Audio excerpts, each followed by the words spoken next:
ಕೊಡೋಣ ಆ ಕಡೆ ನೀನು ಹಾಕಿದ್ರೆ ನಾನು ಹಾಕಿದ್ರೇನು ಮಾಡೋಣ.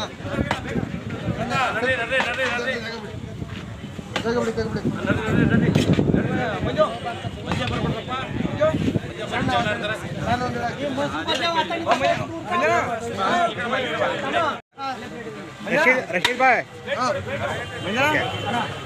ವೇಸ್ಟ್ ಮಾಡಬೇಡಿ, ದಯವಿಟ್ಟು ತಿನ್ಕೊಂಡು ಒಂದು ಕಡೆ ಹಾಕಿ. ಮೇಲ್ ನುಗ್ಗಿದ್ರೆ ಏನೂ ಇಲ್ಲ, ಪ್ರಯೋಜನ ಇಲ್ಲ.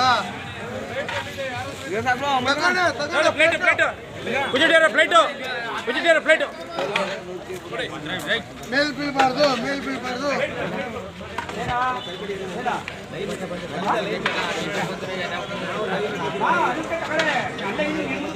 ಲೈನಾಗಿ ಬನ್ನಿ, ಎಲ್ಲರಿಗೂ ಐತೆ. ಇನ್ನು 3 ಪಾತ್ರ ಇದೆ, ತಲೆ ಕೆಡಿಸ್ಕೊಂಬೇಡಿ.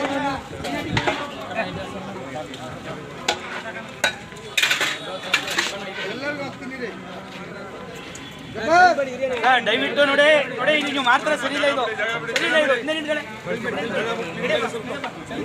ನುಡಿಗೋಸ್ಕರ ನಿರಂತರ 14 ವರ್ಷದಿಂದ ಹೋರಾಟ ಮಾಡ್ತಕ್ಕಂಥದ್ದು ತಾಲೂಕಿನ ಮನೆಯಲ್ಲಿ ಮನೆ ಮಾತಾಗಿರುವಂಥದ್ದು ನಿಜಕ್ಕೂ ನಾವು ಹೆಮ್ಮೆ ಪಡುವಂತ ವಿಚಾರವಾಗಿದೆ. ಇಲ್ಲಿ ಮುಖ್ಯವಾಗಿ ಹೇಳಬೇಕು ಅಂತಂದ್ರೆ, ನಮಗೆ ಅನ್ಯ ರಾಜ್ಯದವರ ಹಾವಳಿ ಜಾಸ್ತಿ ಆಗಿದೆ. ಏನು ಕರ್ನಾಟಕ ಸರ್ಕಾರ 60% ಕನ್ನಡ ಭಾಷೆಗೆ ಆದೇಶ ನೀಡಿದೆ, ಮುಖ್ಯತ್ವ ಕೊಟ್ಟಿದೆ. ಆದರೆ ಇಲ್ಲಿ ನಮ್ಮ ಗುಂಡ್ಲುಪೇಟೆ ತಾಲೂಕಿನಾದ್ಯಂತ ಬರೀ ಆಂಗ್ಲ ಭಾಷೆಗಳದೇ ಅಟ್ಟಹಾಸ ಜಾಸ್ತಿ ಆಗಿದೆ. ಅದಕ್ಕೆ ಕಡಿವಾಣ ನಾವು ಕೂಡ ಹಾಕಿದ್ದೇವೆ. ಇನ್ನೂ ಹಲವು ಬದಲಾವಣೆ ಆಗಬೇಕು. ಏನು ನಮ್ಮ ನೆರೆ ರಾಜ್ಯದವರು ದಿನಕ್ಕೆ ಹೆಚ್ಚಾಗ್ತಾ ಇದ್ದಾರೆ. ಯಾವುದೇ ಒಂದು ಪ್ರಮುಖವಾದ ಒಂದು ಸ್ಥಳಗಳೆಲ್ಲ ಅವರೇ ಕೂತಿದ್ದಾರೆ ಇವತ್ತು. ಅದಕ್ಕೆ ಕಾರಣ ನಮ್ಮ ಗುಂಡ್ಲುಪೇಟೆ ಇರತಕ್ಕಂಥ ಕೆಲ ದಲ್ಲಾಳಿಗಳು. ಇದೇ ರೀತಿ ಮುಂದುವರಿಸ್ಕೊಂಡು ಹೋದ್ರೆ ಇನ್ನು 10 ವರ್ಷ 20 ವರ್ಷದಲ್ಲಿ ಬರೀ ಅವರೇ ಇರ್ತಾರೆ, ಕನ್ನಡಿಗರು ಮರೆಯಾಗುವಂಥದ್ದು ದುರದೃಷ್ಟಕರವಾದ ಸಂಗತಿಯಾಗಿದೆ. ಇದು ಆಗಬಾರದು. ನಮ್ಮ ಕನ್ನಡಿಗರು ಒಗ್ಗಟ್ಟಾಗಬೇಕು.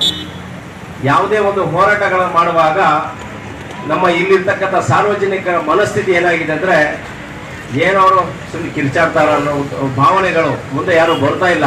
ಇದು ಯಾವುದೇ ಸಂಘಟನೆ ಆಗಿರ್ಬೋದು, ಕರ್ನಾಟಕ ಕಾಂಗ್ರೆಸ್ ಕೂಡ ಮಾತ್ರ ಅಂತಲ್ಲ, ಯಾವುದೇ ಒಂದು ಕನ್ನಡ ಪರ ಸಂಘಟನೆಗಳು ಹೋರಾಟ ಮಾಡುವಾಗ ಸಾರ್ವಜನಿಕರು ಕೂಡ ಧ್ವನಿ ಎತ್ತಬೇಕಾಗಿ ಈ ಮೂಲಕ ನಾವು ಕೇಳ್ಕೊತಾ ಇದ್ದೇವೆ. ಹಾಗೇನೆ ಇನ್ನು ಹಲವು ಕಾರ್ಯಕ್ರಮಗಳು ಮಾಡ್ಕೊಳ್ತಾ ಬರ್ತಾನೆ ಇದ್ರು 14 ವರ್ಷದಿಂದ. ಎಲ್ಲರೂ ನೋಡ್ತಾ ಇರ್ತದ್ದು. ಇಷ್ಟು ಹೇಳ್ತಾ ಈಗ ಹಲವಾರು ಕನ್ನಡದ ವಿಚಾರವಾಗಿ ಗಣ್ಯಾತಿ ಗಣ್ಯರು ಎಲ್ಲ ಹಲವಾರು ವಿಚಾರಗಳು ಹೇಳಿದ್ದಾರೆ. ನನಗೆ ಮಾತನಾಡೋ ಅವಕಾಶ ಮಾಡಿಕೊಟ್ಟು ತಮ್ಮೆಲ್ಲರಿಗೂ ಹೊಂದಿಸ್ತಾ ನನ್ನ ನುಡಿಗಳನ್ನು ಇಲ್ಲಿಗೆ ಮುಕ್ತಾಯ ಮಾಡ್ತೇನೆ. ಎಲ್ಲರಿಗೂ ಶುಭವಾಗಲಿ. ಧನ್ಯವಾದಗಳು. ಉದಯವಾಯಿತು ಚೆಲುವ ಕನ್ನಡ ನಾಡು ಅಂತ ಹೇಳಿ ಇದು ಉದಯ ಆಗದ್ರಲ್ಲೇ ಇದೆ.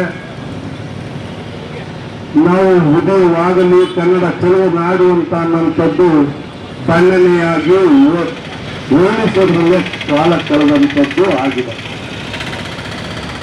ಅಂದು ಹೇಳಿದ್ರು ಕುವೆಂಪು ಅವರು, ಕನ್ನಡಕ್ಕಾಗಿ ಕೈ ಎತ್ತು ನಿನ್ನ ಕೈ ಸ್ವಲ್ಪ ವೃಕ್ಷವಾಗುತ್ತೆ ಅಂತ. ಆದ್ರೆ ಈ ನಾಡಿನಲ್ಲಿ ಕನ್ನಡಕ್ಕಾಗಿ ಕೈ ಎತ್ತು ಅಂತ ಅಂದ್ರೆ ನನಗೆ ಬೇರೆ ತೋರಿಸ್ತೀನಿ ಅನ್ನುವಂಥ ಪರಿಸ್ಥಿತಿ ಒದಗಿರುವಂಥದ್ದು ವಿಪರ್ಯಾಸ.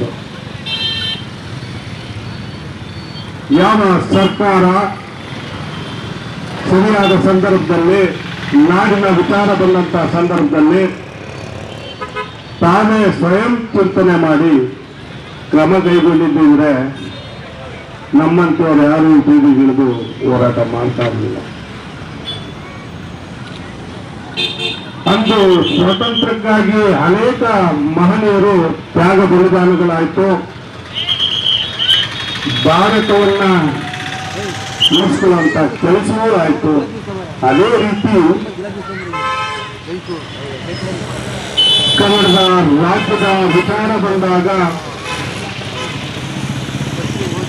ರಾಮಮೂರ್ತಿ ಅವರಿಂದ ಹಿಡಿದು ಗೋಪಾಲರಿಂದ ಹಿಡಿದು ಕುವೆಂಪು ಅವರ ತನಕ ಹಿಡಿದು ನಾಡಿನ ಹೆಮ್ಮೆಯ ಅಣ್ಣ ಡಾಕ್ಟರ್ ರಾಜ್ಕುಮಾರ್ ಅವರ ತನಕನೂ ಕೂಡ ನಾಡನ್ನ ಉಳಿಸಬೇಕು ಅನ್ನೋಂಥ ನಿಟ್ಟಿನಲ್ಲಿ ಒಂದು ಗಟ್ಟಿ ಧ್ವನಿಯಾಗಿ ಡಾಕ್ಟರ್ ರಾಜ್ಕುಮಾರ್ ಅವರ ನೇತೃತ್ವದಲ್ಲಿ ಗೋಕಾಕ ಚಳವಳಿ ಆರಂಭ ಆಗಿ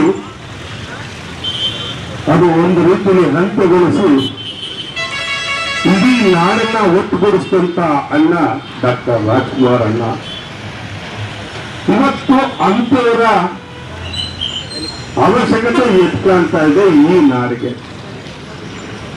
ಒಂದು ಗಟ್ಟಿಯಾದ ಧ್ವನಿ, ಒಂದು ಗಟ್ಟಿಯಾದಂತಹ ಸಂಘಟನೆ ಮಾಡುವಂತ ಶಕ್ತಿ, ಎಲ್ಲರನ್ನು ಒಟ್ಟುಗೂಡಿಸಿ ಕರ್ಕೊಂಡು ಹೋಗುವಂತ ಶಕ್ತಿ ಮತ್ತೊಮ್ಮೆ ಹುಟ್ಟು ಬರಲಿ ಡಾಕ್ಟರ್ ರಾಜಣ್ಣ ಅಂತಲೂ ಕೂಡ ನಾವು ಬಯಸ್ತೀವಿ. ಇದರ ಅವಶ್ಯಕತೆಯೂ ಕೂಡ ಇದೆ. ಇವತ್ತು ಉದ್ಯೋಗಗಳು ಬೇರೆ ರಾಜ್ಯದ ಪಾಲಾಗ್ತಾ ಇರೋದ್ರೂ ಕೂಡ ಕಣ್ಮಟ್ಟಿಕೊಳ್ತಿದ್ದೀವಿ. ಇಷ್ಟು ವರ್ಷ ನೆರೆಯ ರಾಜ್ಯಗಳ ಹಾವಳಿ ಹೆಚ್ಚಾಗಿತ್ತು.